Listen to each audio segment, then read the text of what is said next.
कचौरी वाले की सफलता। आमिर नाम के गांव में एक माधव नाम का आदमी कचौरी बेचा करता था।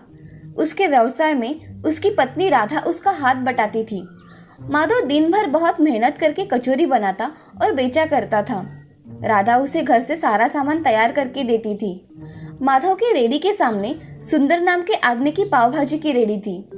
उसकी रेडी पर भी लोग आया करते थे, मगर माधव के हाथ की बनी कचौरी खाना लोग ज्यादा पसंद किया करते थे। एक दिन माधव की 50 कचौरियां दिन में खत्म हो गई, इसलिए माधव राधा से, राधा, मुझे कल ज्यादा सामान बना कर देना। आज के सामान की कचौरियां दिन भर में ही खत्म हो गई, इसलिए कल से 100 कचौरियों का सामान बना कर देना। ठीक है, मैं कल से ज्यादा सामान बनाकर दिया करूंगी। चलो अब खाना खाते हैं, मुझे जोर से भूख लगी है। चलिए। राधा खाने की थाली परोसती है, तभी माधव आकर खाना खाने बैठ जाता है।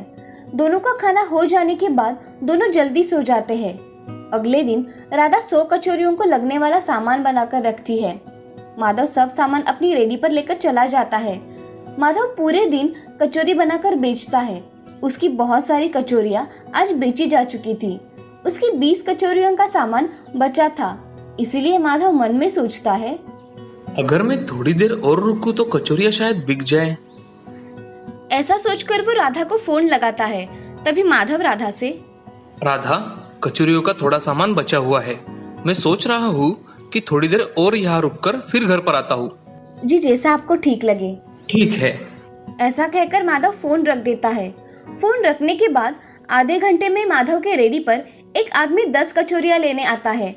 वो आदमी माधव से, अरे भाई, 10 गर्मा गर्म कचौरियां बना कर देना जरा मुझे। जी अभी देता हूँ। ऐसा कहकर माधव 10 कचौरियां बनाकर उस आदमी को दे देता है। वो आदमी जाने के बाद उसके पास सिर्फ 10 कचौरियों का सामान बच जाता है, इसीलिए माधव मन में सोचता है कि 10 तो मैंने बेच दी, अब 10 बाकी है, किसी को दे देता हूँ। वैसे भी आज बहुत अच्छा धंधा हुआ है। ऐसा मन में सोचकर माधव रेडी निकालता है और घर जाने के लिए निकलता है।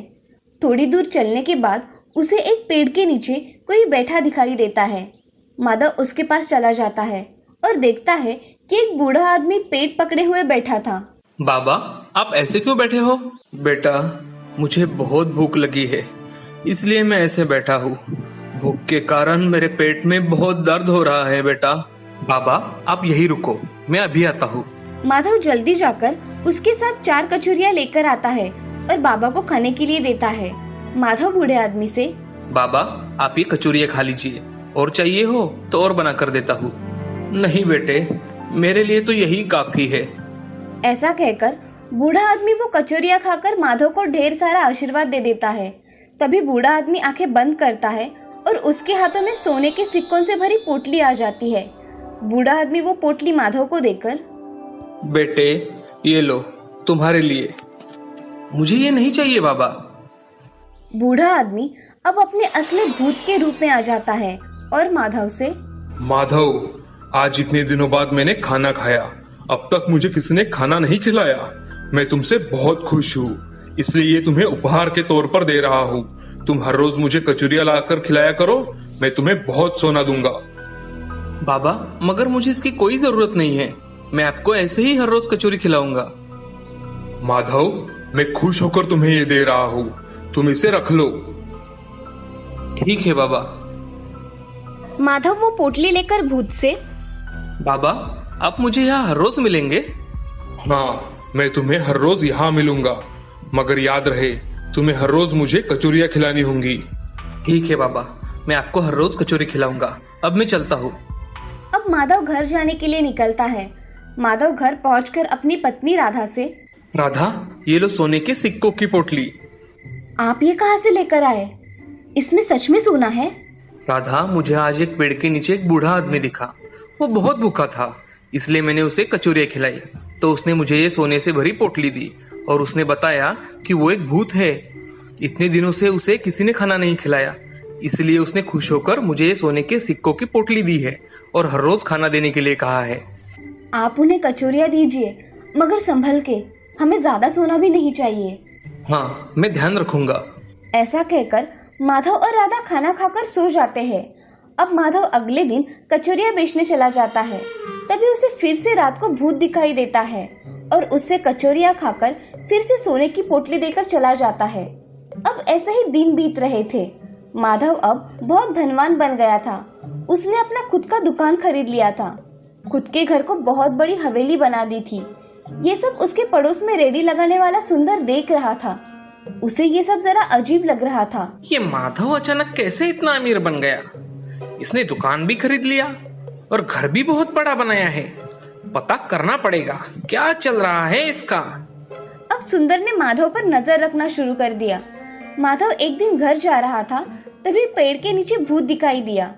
माधव के साथ भूत उसके घर गया और माधव के हाथ से बनी कचौरियाँ खाने लगा। ये सब बाहर खड़ा सुंदर देख रहा था।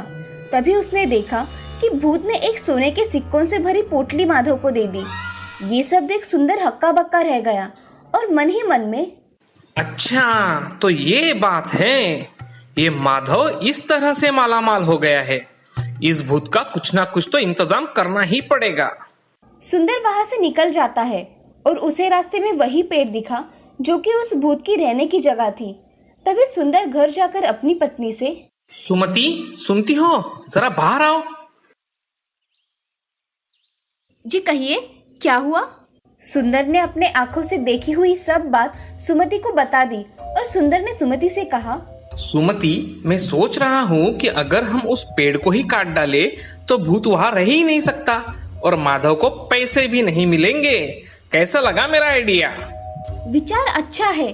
चलिए हम अभी जाकर उस पेड़ को काट डालते हैं। वो भूत हमें कुछ करेगा नहीं ना? चलो, वो भूत हमें कुछ नहीं करेगा। ऐसा कहकर सुमति और सुंदर जहाँ भूत रहता है उस पेड़ को काट डालते हैं। तभी वहाँ भूत आ जाता है। भूत को देखकर सुंदर और सुमति बहुत डर जाते हैं और वहाँ से भागने लगते हैं। तभी भूत सुंदर से, तुमने लालच में आकर मेरा ये पेड़ काट डाला। तुम्हें पेड़ों की भी कदर नहीं है। अब देखो मैं तुम्हारा क्या हश्र करता हूँ। मुझे माफ कर दीजिए भूत जी, माफ कर दीजिए। हमें माफ कर दीजिए, हम आज के बाद ऐसा कभी नहीं करेंगे। तुम ऐसा करने के लिए अच्छे तो रहने चाहिए ना। ऐसा कहकर भूत अपने जादुई शक्तियों से उन्हें बकरी में परिवर्तित कर देता है। अब भूत बहुत हंसने लगता है और कहता है, बुरे लोगों के साथ ऐसा ही होना चाहिए। अब तुम दोनों खाने के लिए भटको और खाने की तलाश में किसी का खाना बन जाओ।